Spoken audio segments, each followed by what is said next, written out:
नमस्कार, मैं हिमांशु मिश्रा और आप देख रहे हैं द इनसाइड स्टोरी। तो चेहरा बदलो और चुनाव जीतो, ये एक नया फॉर्मूला निकाला है भारतीय जनता पार्टी ने। कई ऐसे राज्य हैं जहां पर सरकारें बदल गईं, मुख्यमंत्री बदल दिए गए और उसके बाद भारतीय जनता पार्टी ने चुनाव में जीत हासिल की। कई जगह ऐसी भी हैं जहां पर नहीं बदले तो चुनाव हार भी गए। तो ये क्या है नया फॉर्मूला, किस तरह का ये फॉर्मूला है, एंटी इनकम्बेंसी को ये क्या उसकी काट है और विपक्ष के पास भारतीय जनता पार्टी के इस मुद्दे की क्या काट है, आज इसी को लेकर बात करेंगे। डॉक्टर संजीव त्रिवेदी जी वरिष्ठ पत्रकार हमारे बीच है। संजीव जी, ये नया फॉर्मूला जो खोज निकाला है, इजाद किया है, क्या है इसकी काट विपक्ष के पास? क्योंकि ऐसे तो जीतते रहेंगे, एंटी इनकम्बेंसी आएगी। गुजरात में देखिए, कह रहे थे कि इतने सालों की, दशकों की एंटी इनकम्बेंसी है, इस बार तो उखाड़ देंगे। भारतीय जनता पार्टी ने कमबैक किया बहुत ज़्यादा अच्छी तरीके से। देखिए, ये काट दरअसल बहुत दिनों से खोजा जा रहा था गुजरात में, वहाँ तो नहीं मिला और ये फॉर्मूला इजाद हुआ है गुजरात से। जब मोदी जी मुख्यमंत्री वहाँ के थे और 2007-2012 के चुनाव लड़े जाने थे, तो बड़ी संख्या में जो विधायक वहाँ थे उन्हें बदल दिया गया अगले चुनाव में। 2002 में जो जीत कर आए थे उसमें से भी कई बदले गए। अमूमन लोकतंत्र में ये मानकर चला जाता है कि अगर मैंने सीट अपनी जीत ली है तो फिर तो पक्का ही है कि मैं अगली बार टिकट पा जाऊंगा या मेरे परिवार का कोई व्यक्ति पा जाएगा। लेकिन देखिए, जिन बातों को लेकर के लगातार प्रधानमंत्री मोदी का मुख्यमंत्री के तौर पर एक लंबा कार्यकाल रहा गुजरात में, उसमें एक वजह ये भी थी कि वो इस बात को समझ लेते थे कि किस व्यक्ति के खिलाफ एक नाराज़गी, असंतोष का वातावरण है और पूरा जो ये असंतोष होता है मिल करके पूरे सरकार के खिलाफ बन जाता है। तो डिस्ट्रक्चर किया उन्होंने एंटी इनकम्बेंसी को और टुकड़ों टुकड़ों में बांटा। यानी कि अगर सरकार के खिलाफ नाराज़गी है तो उसको लोगों में कैसे कन्वे किया जाए कि देखो साहब, आपका ये विधायक मैंने बदल दिया, आपको इसके खिलाफ नाराज़गी है। विधायक सिटिंग बदल बदल करके चुनाव के प्रति लोगों की जो एक नाराज़गी थी, उस पार्टी विशेष के प्रति जो नाराज़गी है, उस चुनाव चिन्ह के प्रति जो नाराज़गी है, उसको ख़त्म कर दिया। एक नए चेहरे को, साफ सुथरी छवि वाले चेहरे को, भ्रष्टाचार मुक्त चेहरे को सामने ला दिया और चुनाव जीते। तो ये फॉर्मूला गुजरात में चला। उस दौर में भी कांग्रेस इस बात को नहीं समझ पाई कि कैसे इसका काट ढूंढना है। और देखिए, बड़े पैमाने पर अब हम उसको पूरे देश में लागू होते देख रहे हैं। आप जो हालिया चुनावी हार है भारतीय जनता पार्टी की, पहले उसकी बात कर लीजिए। हिमाचल प्रदेश बड़ी चुनावी हार है, जहां पार्टी सत्ता में थी और सत्ता छिन गई। मुख्यमंत्री को बदलने की बहुत बातें हुई थी कि भाई वो बदले जाएंगे। 3-4 बार बैठ के दिल्ली वो लाए गए, हर बार ये खबर आती थी कि हो सकता है कि बदल दिए जाएंगे, लेकिन ऐसा हुआ नहीं। और नतीजा जब आया तो बहुत लोगों ने कहा कि एक बड़ी वजह दरअसल ये थी। अब उनकी बात कर लीजिए जहाँ पर बदले गए चेहरे। उत्तराखंड, पहाड़ में ही वहाँ पर बदल दी गई, धामी साहब आ गए और उनके आने के बाद सब लोगों को लग रहा था कि चुनाव तो मुश्किल है इस बार पहाड़ में। और हरीश रावत साहब जो थे वो तो मतलब ये मान करके चल रहे थे कि इतने मुख्यमंत्री इन्होंने बदल दिए, 2-3 हो गए, कहाँ से जीत पाएंगे। लेकिन देखिए कि एक फ्रेश चेहरा लाया गया और नतीजा सामने है। आप गुजरात की बात कर लीजिए। गुजरात में केवल मुख्यमंत्री नहीं, पूरी कैबिनेट बदल दी गई। वही तरीका जो मोदी जी अपने दौर में अपनाते थे, पूरी कैबिनेट। और एक ऐसे व्यक्ति को सीएम बनाया गया जो पहली दफा एमएलए बने थे, भूपेंद्र पटेल। अहमदाबाद में सीट है घाटलोडिया। ये सीट दरअसल पहले हुआ करती थी आनंदीबेन पटेल की और पटेल समुदाय का वर्चस्व है। वो वहाँ से चुने गए थे, उन्हें बनाया गया था, कहा गया जाके आप लड़ लीजिए चुनाव। वो लड़कर जीत गए और अचानक से आप उन्हें देखेंगे तो जरा एपॉलिटिकल लगते हैं, कुर्ता पजामा नहीं पहनते हैं और उस तरह से कहा यह भी जाता है कि मोदी जी बहुत वैसे लोगों को उत्साहित नहीं करते हैं कि आप कुर्ता पजामा और ये इस तरह से नेताओं वाली छवि में रहिए। वो आए और देखिए कि वो मुख्यमंत्री बनाए गए और मुख्यमंत्री बनाए गए, पूरी कैबिनेट बदल दी गई, अच्छे अच्छे स्टालवार्ट। पटेल समुदाय में नितिन पटेल से कौन बड़ा, हटा दिया गया, मंत्री पद नहीं दिया गया, नए चेहरों को लाया गया। और इस बार की जो सफलता है वो तो हर बार से ज्यादा हो गई, रिकॉर्ड ही बन गया। त्रिपुरा चल लीजिए, बिप्लब देब को यही दिल्ली से भेजा गया था वहाँ कि आप जाइए, त्रिपुरा में हमारी जीत हुई है, प्रचंड जीत हुई है, आप जाकर के मुख्यमंत्री बनिए। बनाए गए मुख्यमंत्री, खूब काम किया उन्होंने, लेकिन उनसे असंतोष हो गया। और इस बात को बहुत सावधानी से जो पर्यवेक्षक होते हैं, जो प्रभारी होते हैं, जो बैठकें होती रहती हैं महासचिवों की, समझ लिया गया कि अब चुनाव आ गए हैं और वहाँ भी बदल दिया गया और मानिक साहा लाए गए। और देखिए कि इस बार हारते हारते जीत गए। अपनी सीट संख्या भी घट गई, सहयोगी की तो बिल्कुल ही घट गई, और किसी तरह से वो जो 31 का आंकड़ा था उससे ऊपर चले आए। सरकार तो बन गई, लोकतंत्र में जीत मायने रखता है, आप कितनी सीटें से जीत रहे हैं, ये सरकार तो बन गई आज की तारीख में। लोग कहते रहे कि भाई बहुत कम से हो गया, सीटें घट गई, लेकिन जीत तो हो गई। तो हर जगह ये फॉर्मूला जो है वो काम कर रहा है। मध्य प्रदेश में और कर्नाटक में अभी चुनाव होने हैं। पिछली बार मध्य प्रदेश में सीएम नहीं बदला या कुछ नहीं बदला तो हार हुई थी, हालांकि बाद में जोड़ तोड़ के सरकार बन गई। कर्नाटक की स्थिति को भी थोड़ा उस पर प्रकाश डालिए कि क्या हो रहा है वहाँ पर। कर्नाटक की बात कर लेते हैं। देखिए, कर्नाटक कहते हैं दक्षिण का दरवाज़ा है भारतीय जनता पार्टी के लिए। दक्षिण में प्रवेश कराया 2008 में येदियुरप्पा ने। लिंगायतों में बहुत बड़े नेता, वहाँ लिंगायत और वोकालिगा के बीच राजनीति अमूमन चलती है, और फिर ओबीसी। तो लिंगायत समुदाय के बहुत बड़े नेता हैं और सारे मठ उनका समर्थन करते हैं। आज भी सबसे बड़े नेताओं में से एक है लिंगायत समुदाय के। और आप देखिए कि 2008 में उन्होंने जिताया पार्टी को, दक्षिण में उन्होंने फुटहोल्ड दिया। लेकिन 2018 के जब चुनाव आए तो बीजेपी हार गई, सरकार नहीं बना पाई। सिद्धरामैया और एचडी कुमारस्वामी की पार्टी मिल गए और वहाँ पर नॉन बीजेपी गवर्नमेंट बन गई। ये अलग बात है कि फिर उसमें खेल हुआ और किस तरह से फिर वहाँ पे सरकार बनाई गई, लेकिन येदियुरप्पा जी को चेंज तो किया गया। आज बोम्मई साहब हैं और बोम्मई साहब के साथ चुनाव में जाना है।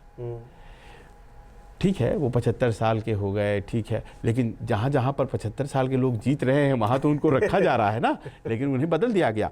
बावजूद इसके कि अभी प्रधानमंत्री जब गए थे वहाँ तो उन्होंने बड़ा उनका सम्मान किया। शिमोगा में, शिमोगा उनका अपना गृह क्षेत्र है और वहाँ के एक सीट से, शिकारीपुरा से उनके लड़के विधायक भी हैं, जिससे वो खुद विधायक रहा करते थे। और पूरे लिंगायत समुदाय में आज भी कहूँगा, मैंने वहाँ कई इलेक्शन कवर किए हैं, उनसे बड़ा कोई नेता नहीं है।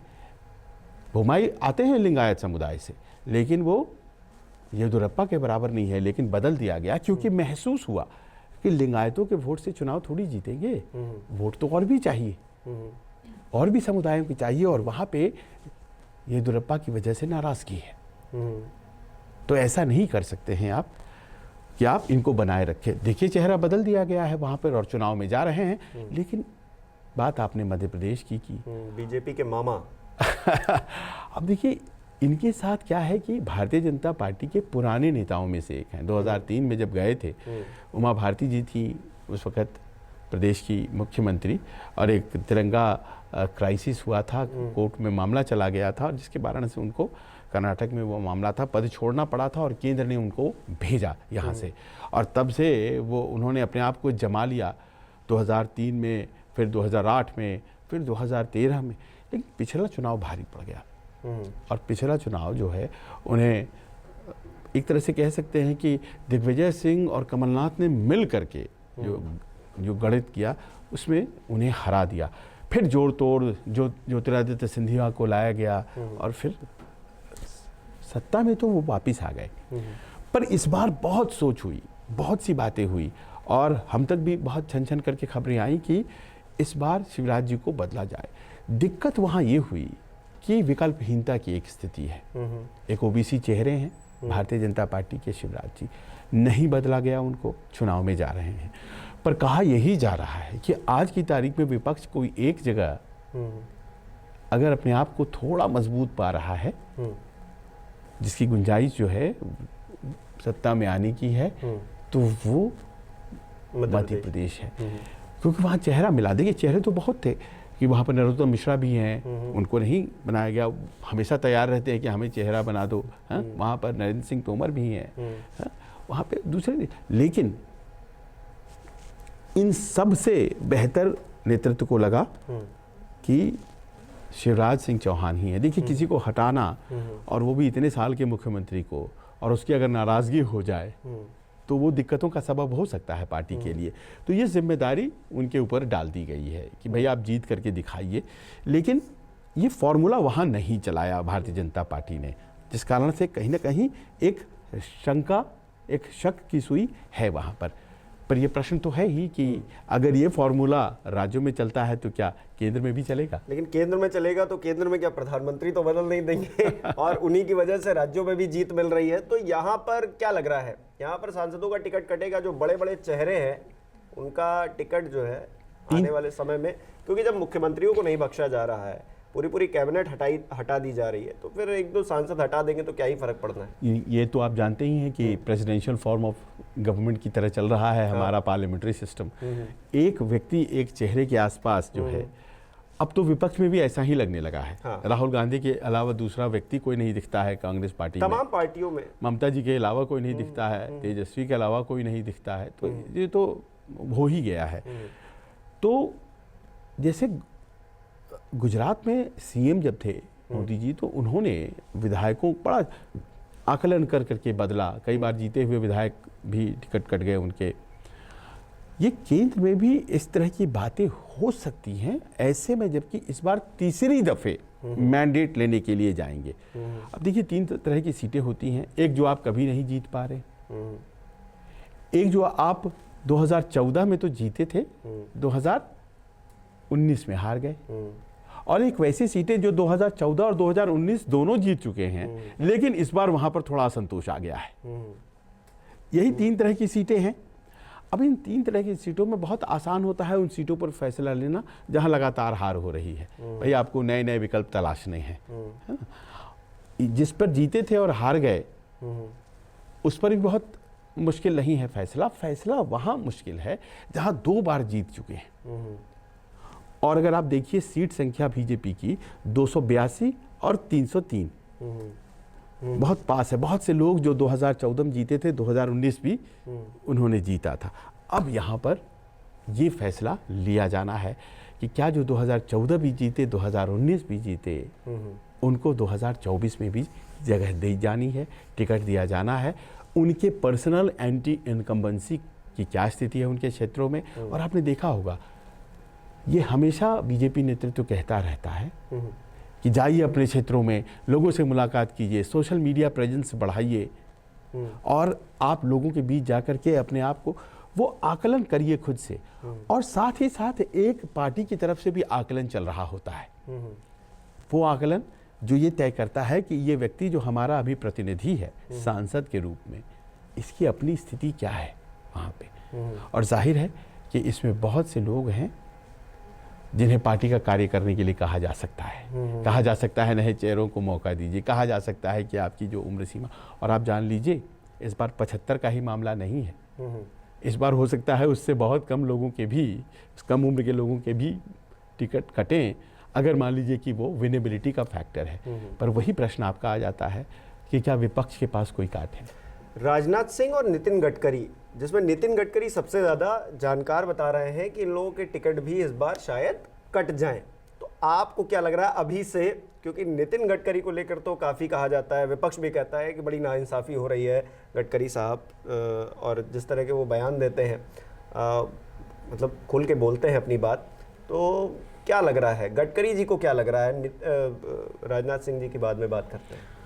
आप जिन दोनों व्यक्तियों का नाम ले रहे हैं वो तो अभी केंद्र में टॉप के मंत्री भी हैं, बिल्कुल है, पार्टी के पूर्व अध्यक्ष रह चुके हैं। हाँ, और ऐसे दौर में रह चुके हैं जब मुख्यमंत्री थे मोदी जी। पर देखिए, भारतीय जनता पार्टी आज की तारीख में रेपुटेशंस को रिस्पेक्ट नहीं कर रही है। वो बहुत बड़ा फैक्टर देखती है विनेबिलिटी को। और हमने पूर्व में आडवाणी जी के उदाहरण में देख लिया है कि रेपुटेशन को आप उसके आगे एक लकीर खींच सकते हैं। भारतीय जनता पार्टी का जो नेतृत्व मोदी जी के अंदर चल रहा है उसमें आप रेपुटेशन के आधार पर टिकट ले लेंगे, ये संभावना नहीं है। फिर भी मैं कहूँगा कि ये दोनों ऐसे नेता हैं जिनकी विनेबिलिटी जो है वो कायम है। लखनऊ में कोई इतना बड़ा चैलेंज नहीं है, नागपुर में इतना बड़ा कोई चैलेंज नहीं है फिलहाल। हालांकि एक आध लाइनें मैंने पीछे नितिन गडकरी जी की सुनी जिसमें कि वो बहुत हुआ वाली बात कहते नजर आए, लेकिन उसका अर्थ ये कतई नहीं है कि वो लड़ना नहीं चाह रहे हैं। वो नहीं, बीजेपी की तरफ से मतलब कुछ लोग ऐसी बातें कर रहे हैं, सोशल मीडिया पे भी मैंने कहीं पढ़ा कि नितिन गडकरी जी को तो इस बार उनका पत्ता साफ हो जाने वाला है और राजनाथ सिंह जी का हो जाएगा। तो मुझे नहीं लगता है, मुझे लगता है कि ये दोनों सीटें जो हैं वो यूं ही भारतीय जनता पार्टी जीत सकती है, क्योंकि चैलेंज है। देखिए, वहाँ विलास मुत्तेमवार लड़ा करते थे, कांग्रेस पार्टी के थे, 7 बार उन्होंने चुनाव जीता था नागपुर में।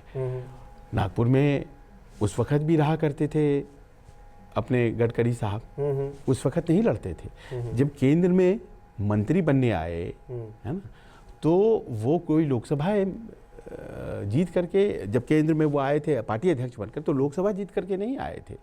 जब वो महाराष्ट्र में मंत्री थे, यही पथ परिवहन ही थे, तो एमएलसी थे। तो अब जो जीत हुई है, ये पिछले 2-3 बार में जो इनकी जीत हुई है, तो इसमें मोदी फैक्टर तो है ना। मोदी फैक्टर एक बड़ा फैक्टर तो है ना। लखनऊ से राजनाथ जी पहले तो नहीं लड़े ना, गाजियाबाद से एमपी थे, लेकिन पिछले 2 दफे वो लखनऊ से जीते हैं। और ये सीट वो सीट है जहाँ से अटल जी लड़ा करते थे। वो सीट जा करके, ये सीट तो पहले भी थी जब पार्टी अध्यक्ष थे, तब भी वो लखनऊ से नहीं लड़े थे, गाजियाबाद से लड़े थे। तो मोदी फैक्टर तो है ना, लेकिन इन दोनों की अपनी शख्सियत है और उसके दम पर ये सीटें विनेबिलिटी के दायरे में तो आती हैं। इसीलिए इन यहाँ पर तो नहीं, लेकिन ये बात ज़रूर है कि ऐसे बहुत सी सीटें हो सकती हैं उत्तर प्रदेश में, ख़ासतौर पर जहाँ ज़्यादा सीटें जीती गई हैं, वहाँ पर बहुत से लोगों को नुकसान हो सकता है। और वो जो विचलित मानस जो है बहुत से सांसदों का आजकल दिखाई पड़ने भी लगा है, क्योंकि अगर वो सक्रियता नहीं है, जीत की क्षमता नहीं है, तो फिर आप कहीं डेंजर जोन में तो नहीं है। ये चिंता अब कुछ महीनों की बात है, सताने लगी है। दुख की बात ये होती है हिमांशु कि विपक्ष की राजनीति में इस पैंतरे का कोई काट दिखता नहीं है।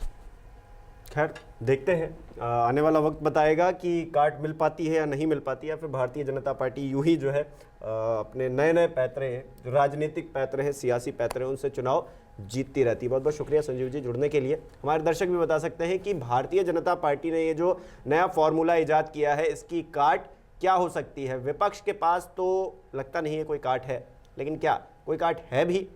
हमें कमेंट करके बताएं। बहुत बहुत शुक्रिया।